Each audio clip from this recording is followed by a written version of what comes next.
Salut et bienvenue dans cette nouvelle vidéo.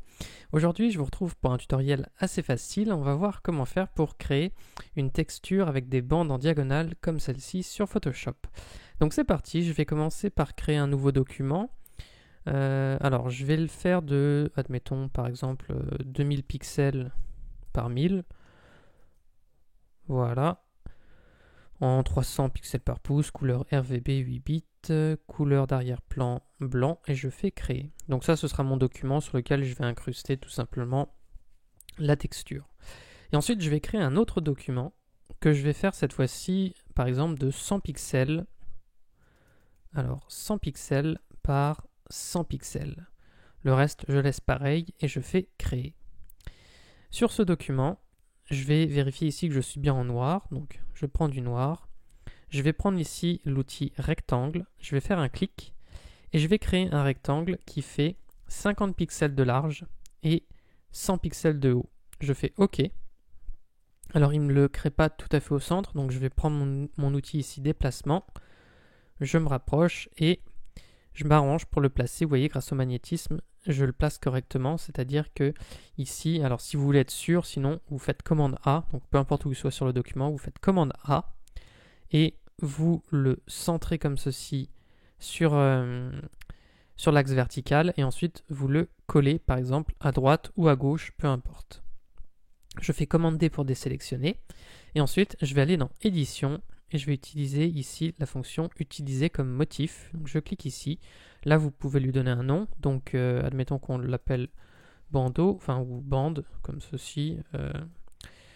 Je vais faire OK. Et ce document, je peux le fermer. J'en aurai pas besoin. Je ne suis même pas obligé de l'enregistrer. Voilà. À présent, donc, je me retrouve sur mon document que j'ai créé tout à l'heure. Je vais ici cliquer sur le petit canap pour déverrouiller mon calque. Et je vais aller dans incrustation de motifs. Et ici, je vais choisir, donc je suis dans motif, on vérifie que je suis bien sur mode de fusion normale, opacité à 100%, et ici je choisis le dernier motif que j'ai créé tout simplement, c'est-à-dire celui-ci. Alors maintenant je peux faire varier un paramètre, ici c'est l'échelle, donc vous voyez j'aurai des bandes plus ou moins épaisses selon l'échelle que je choisis.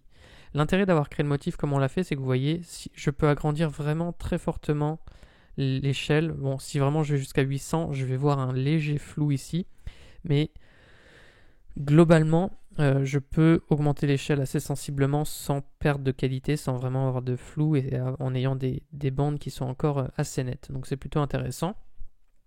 Je vais me mettre par exemple ici, alors tout à l'heure je m'étais mis aux alentours de 80%, admettons, je vais me mettre à 100% ici. Je vais faire OK. Donc là, j'ai mes bandes qui sont créées, pour autant, pour le moment, elles sont verticales. Si je veux qu'elles soient dans un autre sens, alors tout à l'heure, j'aurais pu, quand j'ai créé la forme, tout simplement le rectangle, plutôt que de le coller à droite, je pouvais l'allonger en fait en bas et faire en sorte qu'il occupe la partie basse. Et on aurait eu des bandes dans l'autre sens. Sinon, ce que je peux faire, et bien maintenant, je vais faire un clic droit ici sur mon calque, je vais pixeliser le style de calque, je peux faire commande T, et en faisant commande T, je vais agrandir mon image. Si vous êtes sur une ancienne version de Photoshop, donc c'est-à-dire une version antérieure à 2019, tirez vers le haut tout simplement. Si vous êtes sur la version 2019 ou même si vous regardez cette vidéo dans quelques années par rapport à la date où je l'ai faite, maintenez simplement la touche Shift enfoncée. Ça vous permet d'augmenter simplement, enfin de déformer sur un seul axe. Donc voilà, c'est une fonctionnalité qui a été inversée depuis 2019. Donc si on est sur une ancienne version de Photoshop, on se contente de tirer sur la poignée comme je le fais. Sinon, si on est sur une version 2019 ou une version qui suit, on maintient Shift enfoncé en même temps.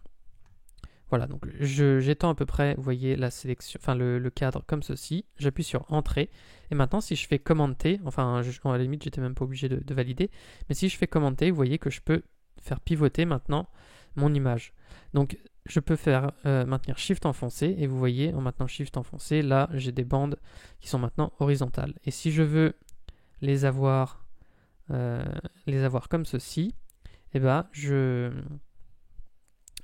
maintiens Shift enfoncé et je me mets à 45 degrés. Pour autant, il y a un petit problème, vous voyez ici, j'ai une petite zone transparente ici également, donc ça comble pas toute la partie de mon cadre de travail. Alors, soit on peut, hop là, tirer sur la poignée pour agrandir, comme ceci. Mais c'est pas forcément ce qu'on veut parce que des fois, il se peut que... Alors là, je pourrais le faire vu que j'ai un tout petit espace. Mais sinon, si vous avez un plus gros espace, ce que vous pouvez faire, c'est, vous voyez ce calque, je le déplace, admettons, vers la gauche. Je fais Command J ou Ctrl J sur PC pour le dupliquer. Le duplicata, je le déplace vers la droite. Alors je peux maintenir Shift enfoncé, comme ça je déplace sur un seul axe. Ensuite, je me rapproche ici et grâce au magnétisme, il me les colle et mes bandes font bien la même taille. Ensuite, je sélectionne tout simplement mes deux calques en maintenant Shift enfoncé. Je fais clic droit, fusionner les calques. Et maintenant, je dézoome un petit peu, je fais Command T et vous voyez, j'ai une zone finalement qui est beaucoup plus grande. Du coup, maintenant, si je fais pivoter ce calque en maintenant Shift enfoncé, je le fais pivoter à 45 degrés, vous voyez qu'il rentre complètement dans mon plan de travail. Donc je fais Entrée pour valider.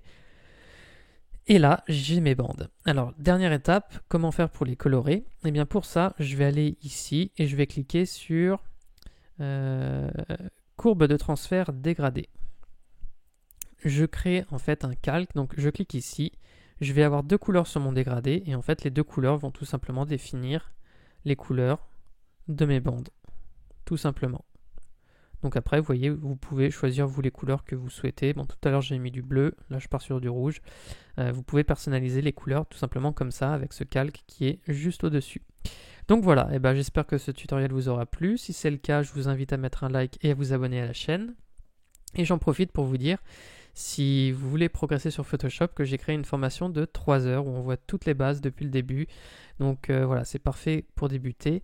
Et si ça vous intéresse, vous avez juste à cliquer sur le lien qui est dans la description. La formation est offerte. Sur ce, moi je vous dis à bientôt pour de prochaines vidéos.